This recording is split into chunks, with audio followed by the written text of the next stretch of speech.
Bismillahirrahmanirrahim. Assalamualaikum warahmatullahi wabarakatuh. Kami dari kelompok 8 ingin mempresentasikan hasil diskusi kami tentang pembatalan perkawinan. Nama saya Putri Wahyuningsih. Nama saya Sukrismon. Nama saya Hikmah Istikapane.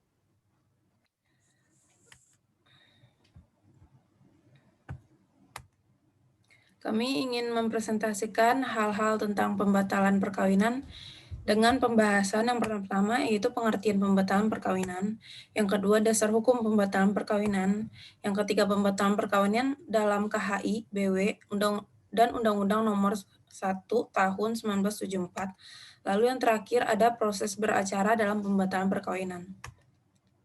Materi yang selanjutnya saya serahkan kepada Sukrismon. Untuk Sukrismon silakan. Baiklah, terima kasih moderator. Pertama, pengertian. Arti pembatalan perkawinan ialah tindakan pengadilan yang berupa putusan yang menyatakan perkawinan yang dilakukan itu dinyatakan tidak sah, no legal force order void, sehingga perkawinan tersebut dianggap tidak pernah ada. Diambil kesimpulan bahwa perkawinan dianggap tidak sah.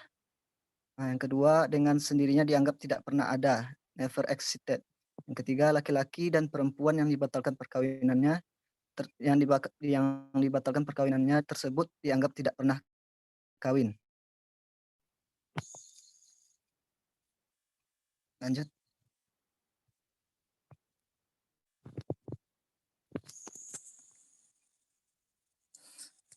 Dasar hukumnya yaitu surat An-Nisa ayat 22 yang berbunyi, dan janganlah kamu kawini janda-janda ayahmu kecuali yang sudah lampau. Sesungguhnya perbuatan itu amat keji dan kelakuan yang paling buruk. Surat An-Nisa ayat 23 yang berbunyi, diharamkan atasmu menikahi ibu-ibumu, anak-anakmu yang perempuan, saudara-saudaramu yang perempuan, saudara-saudara perempuan dari bapakmu, saudara-saudara ibumu yang perempuan dari saudara-saudaramu yang laki-laki, anak-anak perempuan dari saudara-saudaramu yang laki-laki, anak-anak perempuan dari saudaramu yang perempuan, ibu yang menyusukanmu, saudara perempuan sepersusuan, ibu istrimu, anak tiri yang dalam pemeliharaanmu dari istri yang telah kamu campuri. Jika kamu belum campur dengan istrimu itu tetapi sudah kamu ceraikan, tidak mengapa kamu menikahinya. Istri-istri anak kandungmu dan mengumpulkan dua perempuan yang bersaudara, kecuali yang sudah terjadi di masa lampau. Sesungguhnya Allah Maha Pengampun dan Maha Penyayang. Sedangkan dalam hadis Sahih Bukhari dari Khansa binti Hizam, orang Ansar radhiyallahu anha, ia menceritakan bahwa bapaknya mengawinkannya tanpa izinnya.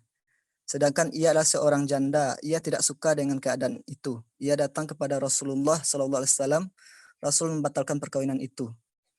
Sedangkan untuk pembatalan perkawinan menurut KHI terdapat pada pasal 70 sampai pasal 76. Pembatalan perkawinan dalam BW. Sepanjang yang menyangkut perkawinan, BW menentukan syarat-syarat baik syarat material maupun syarat formil. Syarat material diperinci menjadi syarat material absolut dan syarat material relatif. Tidak dipenuhi dengan syarat-syarat ini dalam perkawinan, maka perkawinan dapat dimintakan pembatalan. Dengan kata lain, perkawinan tersebut telah dianggap sah sampai dinyatakan batal. Syarat material absolut adalah syarat yang mengenai pribadi seorang yang harus dipindahkan untuk perkawinan pada umumnya.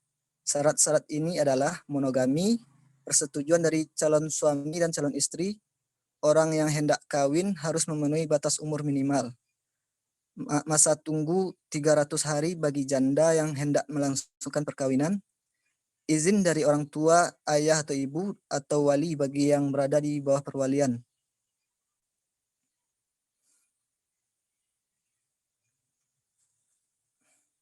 Syarat material relatif adalah berkaitan dengan ketentuan yang merupakan larangan bagi seseorang untuk kawin dengan orang tertentu, yakni pertama, larangan kawin dengan orang yang sangat dekat di dalam kekeluargaan sedarah atau perkawinan sebagaimana dikehendaki oleh pasal 30 dan 31.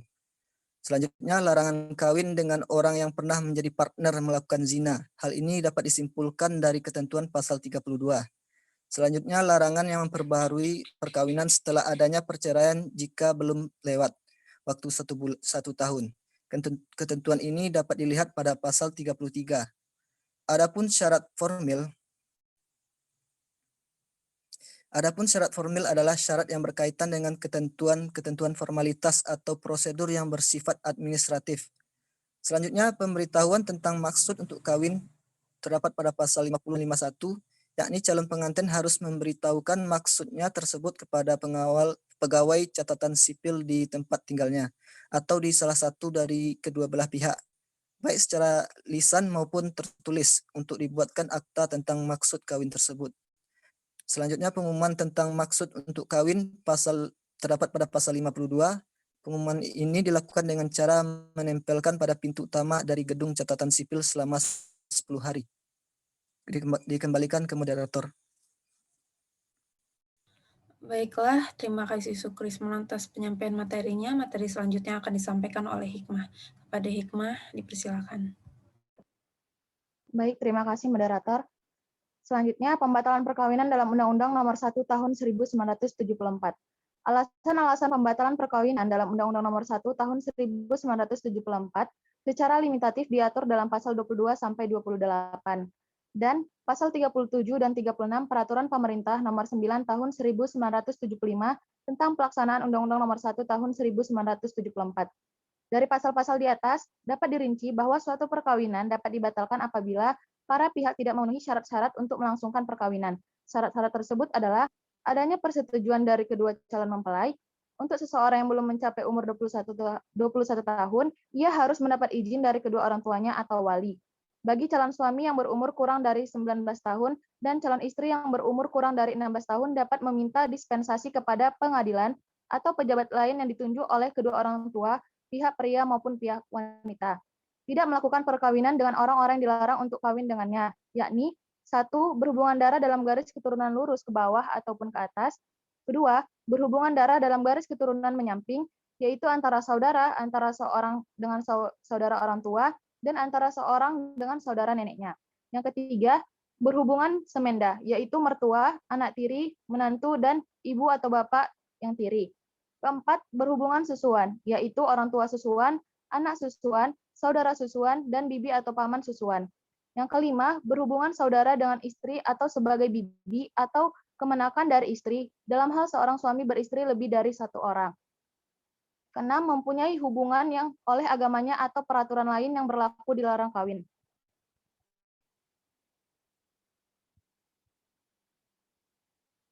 Baik, selanjutnya proses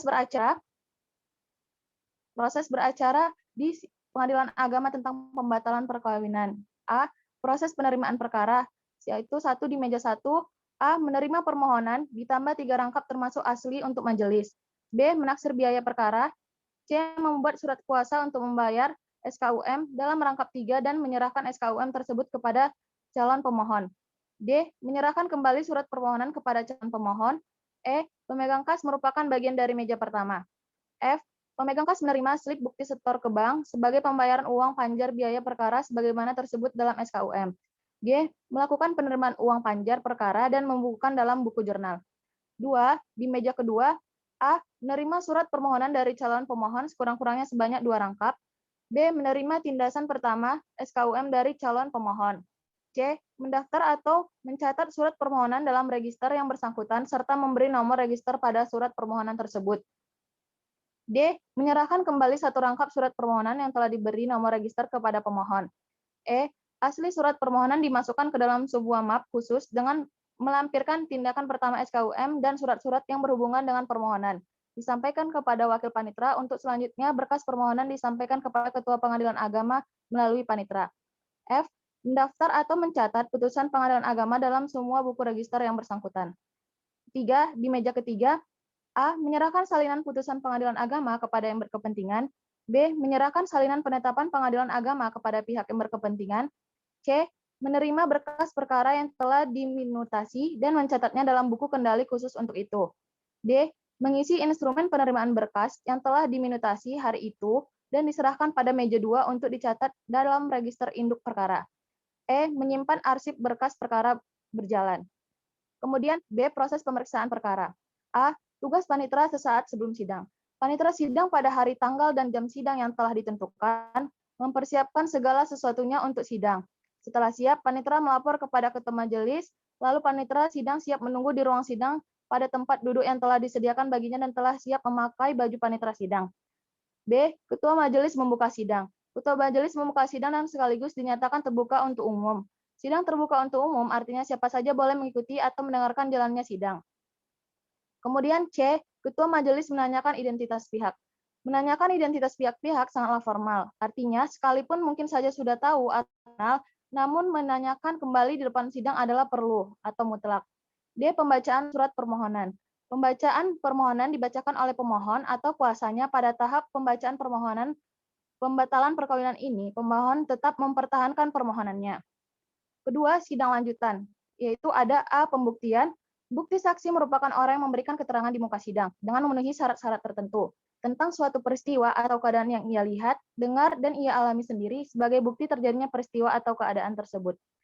Sedangkan alat bukti surat atau tulisan ialah segala sesuatu yang memuat tanda-tanda bacaan yang dimaksudkan untuk menyampaikan buah pikiran seseorang dan dipergunakan sebagai pembuktian, yaitu disebut dengan alat bukti. Yang kemudian B. Tahap putusan hakim. Pada tahap ini, hakim merumuskan duduknya perkara dan pertimbangan hukum atau pendapat hakim mengenai perkara tersebut disertai alasan-alasannya dan dasar-dasar hukumnya, yang diakhiri dengan putusan hakim mengenai perkara yang diperiksanya itu. Sekian, dikembalikan kepada moderator. Baik, terima kasih Hikmah atas penyampaian materinya. Baiklah, segitu saja penyampaian materi tentang pembatalan perkawinan dari kelompok 8. Terima kasih atas perhatiannya dan mohon maaf atas kekurangan dan semoga ilmunya bermanfaat bagi kita semua. Wabillahi taufik wal hidayah. Wassalamualaikum warahmatullahi wabarakatuh. Waalaikumsalam.